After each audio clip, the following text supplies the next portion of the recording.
Hello, everyone. This is a segment called People Who Matter. Here, I have invited to this program an eminent guest, a global leader, to take you through something which is revolutionizing India at this point of time, the electronic manufacturing. We will take you through what exactly is happening in India, the challenges, the prospects, what might happen in India in the next 10 years. It's an interesting conversation that I'm going to have with the guest of the day, Mr. Aditya Narayan, the Vice President of Tata Electronics Private Limited. This is NRI Money Clinic for you, and I am Dr. Chandrakant Bhatt, your financial guide for a happy living.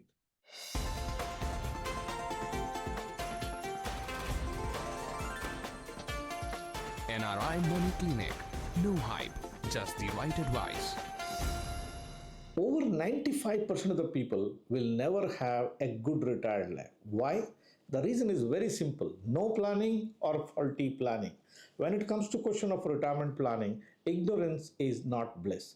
The simple and effective actions that you can take today will decide whether you are going to have a good retired life or will pass through a hell of a time during your retired stage. Hello, I am Dr. Chandrakant Bhatt, financial guide and founder of YouTube channel NRI Money Clinic. I have to my credit creating super secured retired life for thousands of NRIs spread across over 60 countries across the globe.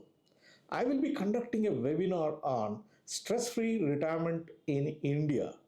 If you too want to create that stress free retired life in India, you must participate in this webinar. If you have an interest, click on the link below for more details on it. Dear viewers, it's my pleasure to have an eminent guest, a global leader, a person whose actions can change the landscape of electronic manufacturing in India. We have this eminent guest, Mr. Aditya Narayan, popularly known as Adi. He is currently heading as Vice President of Tata Electronics Private Limited. He is a global leader with a demonstrated track record in the electronic industry and has worked on all aspects of manufacturing.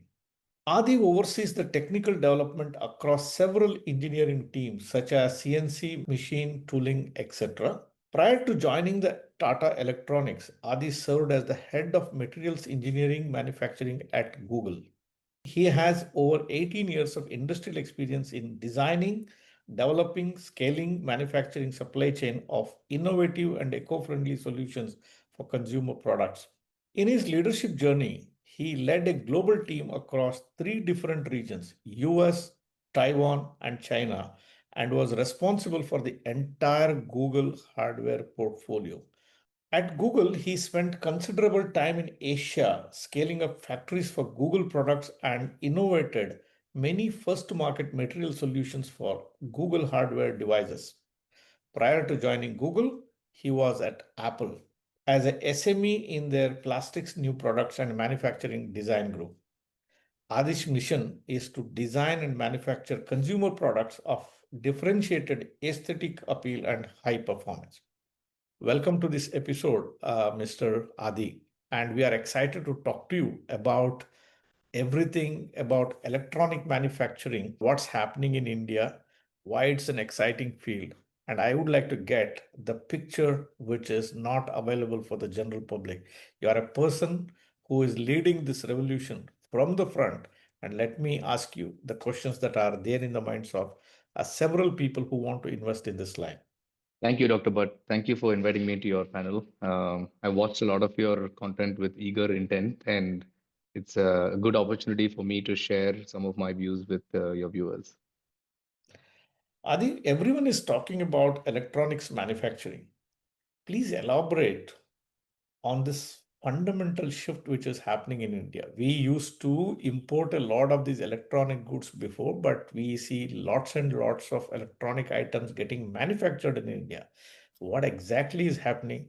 What is that you are doing? And tell us this exciting story of what's brewing in India. So before I begin, I think the views I'll express today are entirely my personal views. They don't represent those of my current or past employers. But I want to start by saying, it is definitely an exciting time to be part of this in India. It's one of the reasons I moved back from the US last year to be part of India's growth story in electronics manufacturing. Dr. Bhatt, I think India has done very well with automotive industry, right? It's the first parallel that you draw when it comes to manufacturing. And the manufacturing expertise we possess here, the lean models that the industry has shown, making cost-effective vehicles for every customer segment, and importantly, remaining profitable. And when it comes to this new burgeoning industry that India is trying to take on, the semiconductor and electronics manufacturing, we are just getting started. We are at an inflection point. I think the global electronics market is somewhere in the $2 to $4 trillion, cap, of which India has generated about $100 billion with electronics production, 2023 numbers, and more than 40% of this is in mobile phone manufacturing. And I don't know how many of people are aware, but India is the world's second largest mobile manufacturer in the world. Second largest electronic manufacturer in the world. That's right. Just after China, or is it any other country? After China. After China. Very, very interesting. Very interesting. Why is it a good time to scale electronic manufacturing in India? Why now? You have worked in US, you have worked in Taiwan, China. Based on your experiences of working in different countries, heading the teams at global level, what do you think about why it is now in India? Do you have the required inputs from the government? That's why it is happening. Or is it something which is very futuristic, a must scale up ladder kind of an industry? What's your perspective on it? I think there are a few critical factors that makes India a preferred avenue as an alternative to China. I think 20 years back when I was studying and graduating, India went the IT route and China took on manufacturing. Both countries did very well in those respective areas. And because of some of the macroeconomic climate that we'll touch on, it's given us an opportunity to take up global manufacturing and put us on the pedestal of manufacturing electronics. I mentioned this about India being the second largest mobile phone manufacturer. Almost it comes with the caveat. Almost all of that is limited to the final assembly of a smartphone, not in the manufacturing of the components that go into making each phone. To put it simply, I think fully imported PCBs get fully imported components assembled on them. That's how it's done today, right? So I think, we need to go beyond just assembly, and we need to start making all these electronic components in India. That is the biggest difference that we see now between what China does. They make everything locally, even manufacture the equipments and the raw materials needed to make the components, versus where we are today. But let's be optimistic. I think, as I said, we are just getting started. And as you also touched on, there is a lot of positive wind coming our way with government incentives and the way the global supply chain is readjusting itself after what was in place the last 20 years with China. India is primed to go from a $100 billion to a $500 billion cap in electronics by 2030. In the next 5 years, it's possible. So the electronics is something which can drive the entire industry or the size of Indian economy to a completely new scale from here onwards. That's the message you want to pass on here. Right. And if even the $100 billion number I gave you, if you assume business as usual, this could probably double in the next 5 years. But I think with the government incentives, there's a lot of good opportunities with the government has given us with you look at the production linked incentives, the PLI scheme, there's a specs scheme on CapEx. We are being able to, multiply that to, like I said, anywhere from 2 to 5x, depending on the growth projections. Adi, when it comes to question of electronic manufacturing, I would like to ask this question. This is my minimalistic understand. I see this industry at three levels. One, a level of design, ideation. Second, manufacturing of individual components. And third is assembling all these units. I don't know whether it's right or wrong. If it is right, at which segment India is currently working on? Just the assembly part, or integrating backwards towards the parts manufacturing, or even to the newer ideas? Yeah, I think that's a good question. As I mentioned, I think you rightly framed it. If you take an electronic device, consumer electronic device, there's the design portion. You have global technology partners around the world. You know who they are, the top brands who design and then engineer the individual components. And then you have the manufacturers. Predominantly, the manufacturers have resided in China. Now we're seeing a shift where because of you take the government incentives that I mentioned, the tariff situation that's happening, there is a preferred option to come to India. labor costs included, of course, are very favorable for India. And that allows us to become a manufacturing partner. But I think, as you hinted, we should go from the right to the left over the next several years, where we don't just remain an assembly partner, we manufacture, we engineer and design the components locally. So we become an end-to-end service provider in this industry. See, one of the problems people talk about India is infrastructure. Do we have the required infrastructure to produce these at a cost effective way wherein which we can bring down the costing or keep our cost of production low as well as export it in a very efficient way? This is the physical infrastructure part. Also, I have heard in some of the interviews where people say India is a country of 140 crores. However, but the issue is the right talent is not available in India. Is it true, or is you are also facing a talent crunch in this industry? Yeah, I used to joke with some of my colleagues that when we graduated, you go back to that 20 or 25 years, depending on, which demographic you're talking about. When I graduated, you studied any engineering degree, they would convert you into an IT guy, right? The IT team companies would come in, they would interview you, and you would get converted into one. Interestingly, I feel like that's where we'll be headed. We are going to be having along with the market cap that I mentioned, India will, I think today the electronic industry is about 1 million people are part of the industry employed, and that will also scale as part of the growth. And we are going to be having challenges with skilling people, like the right skilled people coming out of colleges. And so just with the IT example I mentioned, now the next 10, 15 years, will it be the time for manufacturing to get and employ as many people out of college and convert them into manufacturing experts? Definitely. We have heard about the smart manufacturing making noise in India. What is the smart manufacturing, and what's its role in electronics manufacturing in particular? Just understand that audience is, you have to make it very simple for our audience to understand what smart manufacturing is. It something you do it with only machines, robotics, or something like that, or is it more than that? See, I think with smart manufacturing, it's a buzzword, right? But basically, I think smart manufacturing is you look at mature geographies that have already built out smart factories. They also call it lights out factory or dark factory if you Google it, right? That is the current pinnacle of highly automated factory systems that operate with minimal to no human intervention, right? That is the definition of a lights out factory. Now, smart factory, you can define it in different ways. You can reach to that pinnacle that I mentioned, but even having good understanding of your operational metrics of what is the right size labor that you need, which areas can you have highly automated systems that can do the same job, increase efficiencies. So having highly automated facilities that eventually can aim to having a lights out factory, that domain can be defined broadly as a smart factory. Adi, you have worked in different parts of the world, and when it comes to question of electronic manufacturing, India, it appears like doing a leapfrogging than to start from the scratch, which means people like you who have worked in different parts of the world can bring a lot of knowledge from different ecosystems in the manufacture of electronics to India.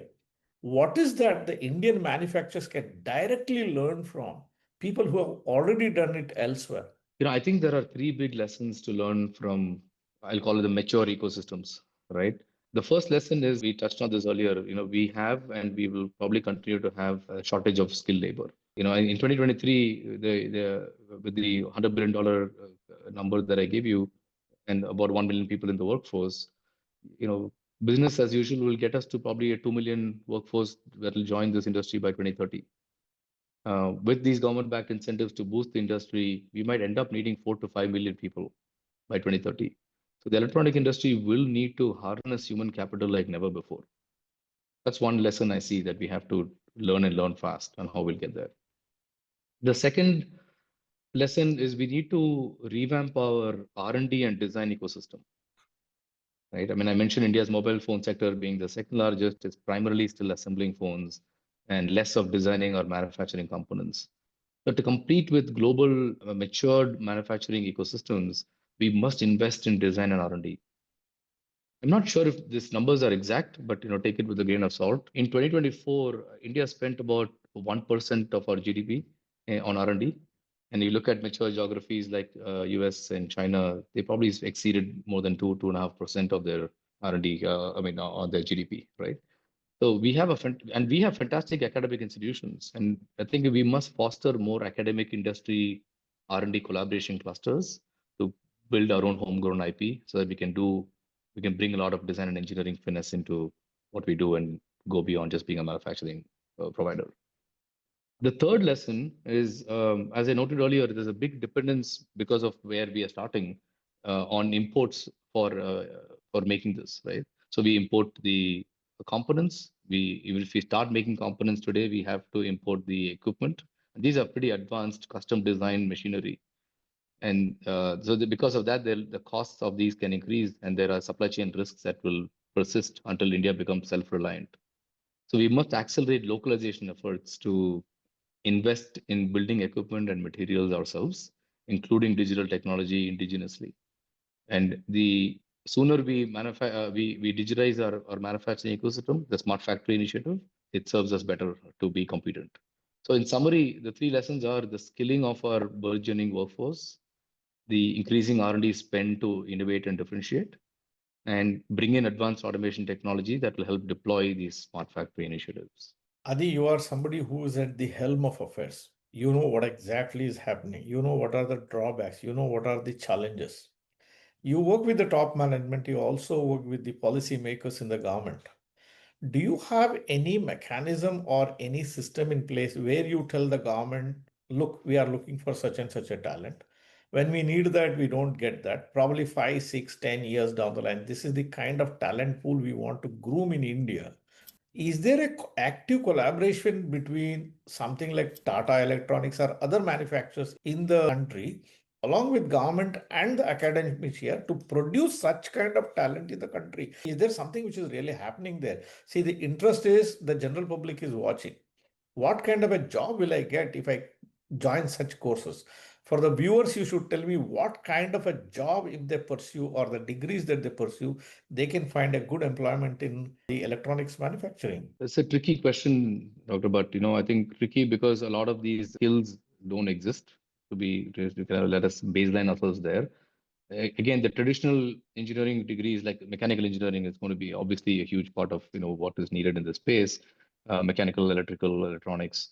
If you look at how a mobile phone is manufactured, you have in your intro you mentioned CNC machining. These are highly specialized machinery. We design fixtures, we have automation equipment, we do a lot of surface finishing processes. There are we call them PVD, CVD, right? Physical vapor deposition, plating, anodizing.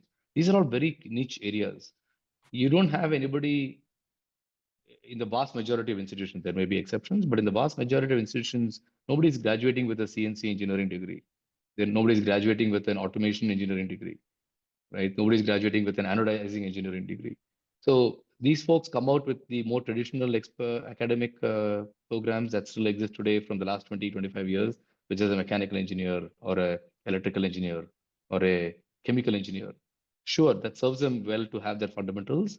But as we need to build, and semiconductor, of course, right, with lithography and things like that, we need people who need to come in with these specializations. Otherwise, what happens is they will have to, in the short term, and I mean the next few years, the individual employees have to take the burden of skilling them, and they must. But if you're going to compete with China and the faster market being at the precision scale and cost, we have to have the right talent coming out of institutions. So there will be a need to even rewrite academic curriculum to get the right talent out quickly and be able to join the workforce. This is a huge opportunity for India. You have a young workforce here, and electronic manufacturing is something which is like a common denominator on a day-to-day usage basis. Something like an FMCG kind of a products which is being consumed by each and everyone across the globe, and it does not have a geographical barrier. People across the globe use it, which means the volumes could be very high. You have the required the people to consume it within India, as well as the employment opportunities for people if they want to come into this. But for a manufacturer, it's not going to be a cakewalk. They will face a lot of challenges. What are the key challenges you as a manufacturer currently is facing, and how these might get addressed over a period of time? Yeah, I think organizations are going to face operational challenges as they adopt smart manufacturing overall. The way I see it is it's about short-term view versus a long-term view, right? And I think, as I noted earlier, job creation is a positive for the next few years. But we also have to think about in parallel what aspects of AI-assisted manufacturing technologies that are going to keep penetrating these spaces will help us achieve that smart manufacturing prowess and increase productivity. And in the mid to long term, there is a time element for these smart technologies to pay off versus the short term temptation to continue with a labor force that will be interesting operational challenge for Indian manufacturers. Like to drive this point home, look at mature geographies again, right? They have already built lights out factory, as I mentioned. You can walk to these factories, there'll be minimal to no human intervention, and productivity is happening just fine, 24/7. They leverage advanced vision systems, robotics, AI-driven models to automate all aspects of their production factory floor. And so for India to adopt more of this to truly compete on a global scale, I feel it's the very scaling of these advanced technologies that is critical to reduce their entry barrier. The organizations that can see through this inflection point of completely digitizing the factory technologies and negotiating the cost of investing them at the right time versus the low but slowly increasing costs of physical labor that serve their current needs, those will be the organizations that will end up being true market leaders. See, we saw in the early 90s till the 2010 or so, the growth of internet industry or the IT services resulted in a rub-off effect on the economy by inspiring or, as a booster for several other industries. For example, real estate gained immensely from the growth of IT industry. Likewise, the growth of automation industry also gave jobs in an indirect way in the form of ancillary industries. So electronic industry, the growth in this, is it also likely to give, apart from the real estate, any other industry in the form of ancillary industry to grow parallelly with the main core manufacturers? For sure. I think, the way I've seen it in other geographies is you have few select manufacturers who are at scale. The manufacturers and the assembling of the final electronic products. They typically build an ecosystem of suppliers around them. These suppliers are dependent on the manufacturer's roadmap of manufacturing year over year, the products, the volume, the scale, and all of that to provide technology or equipment or materials, whatever you name it, for the needs of the manufacturer who ultimately is servicing the global technology brands. So India has an opportunity where as these key manufacturers come up, they are going to be able to build a supply chain around them. And that's going to spawn a lot of entrepreneurial opportunities and for companies to be built up from scratch to supply, you name it, whether it's a tiny screw inside a smartphone or a SIM tray, right? Everything has to go and get built in. So you're going to have multiple smaller manufacturers being able to become a part of the supplier ecosystem.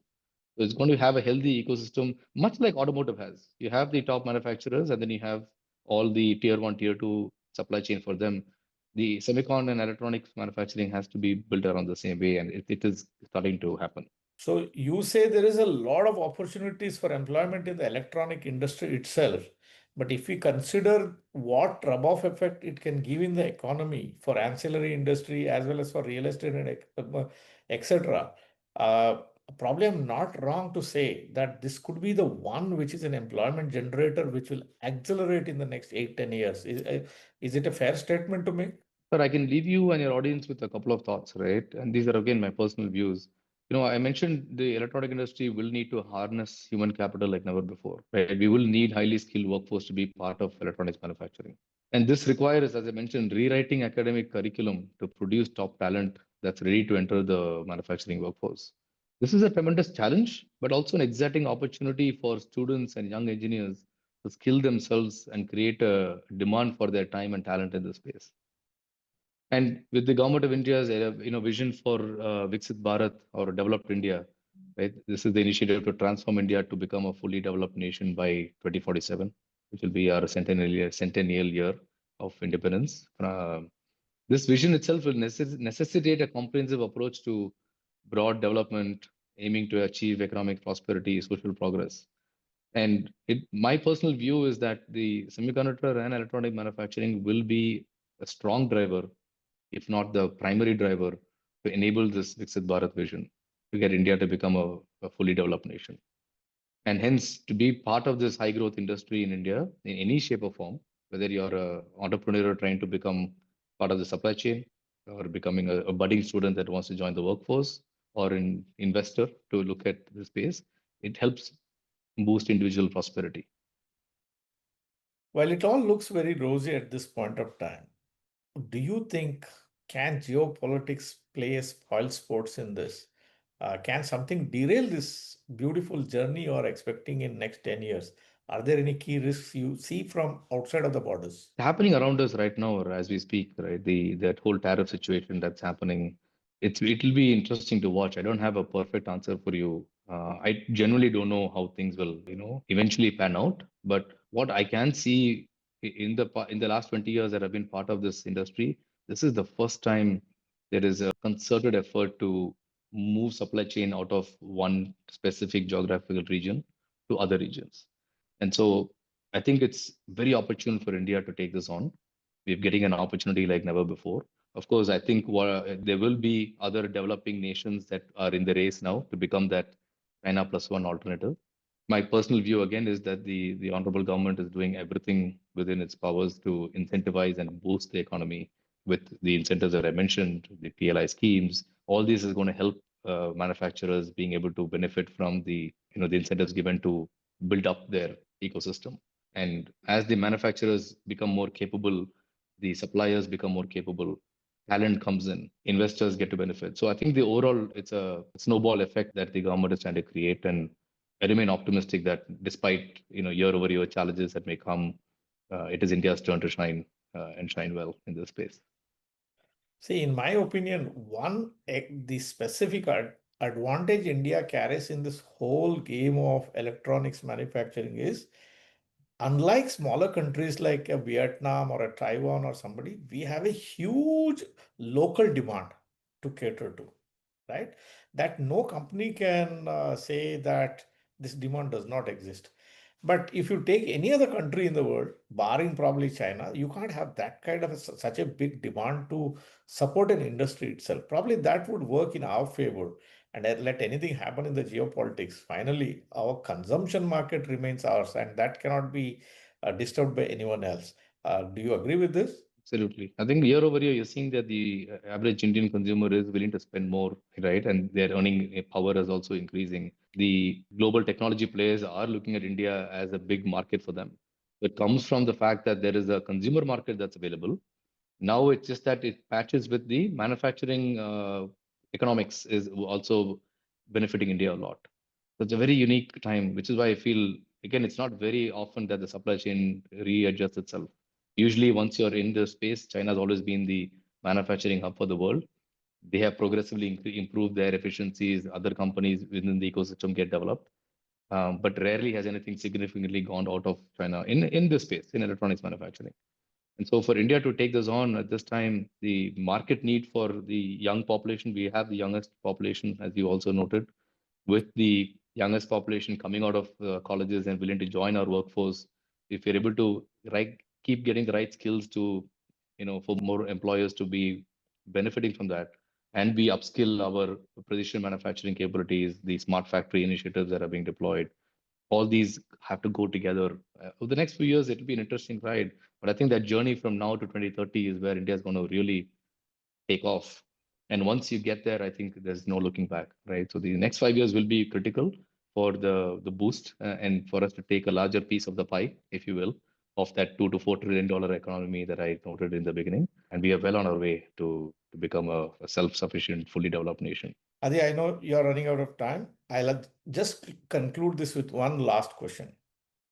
You are a man on mission and you are a visionary yourself and you are excited. It's just you come from US, a people head for hunting jobs, but you have come back to India to serve mother country.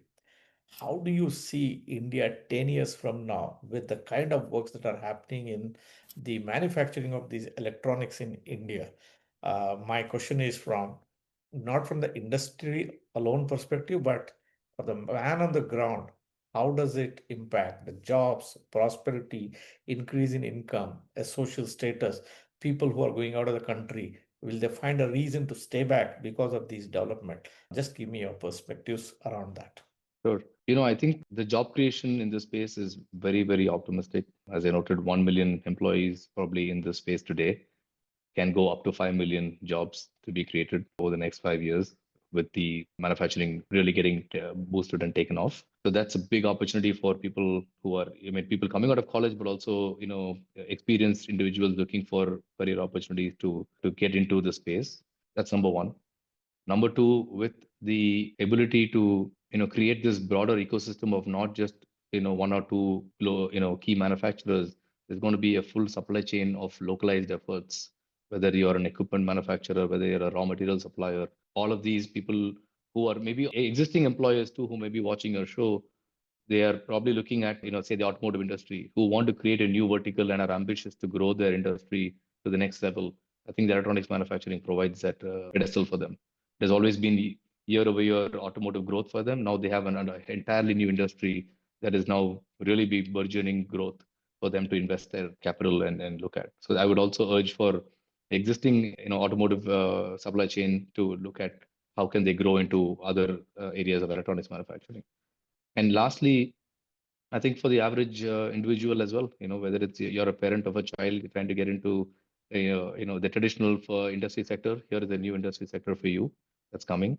Whether you're in academia trying to place your students, I'd love to work with the top institutions personally to help write their curriculum to enable more people coming into this workforce. And you're an average individual investor, I think the boost in electronic manufacturing is taking off.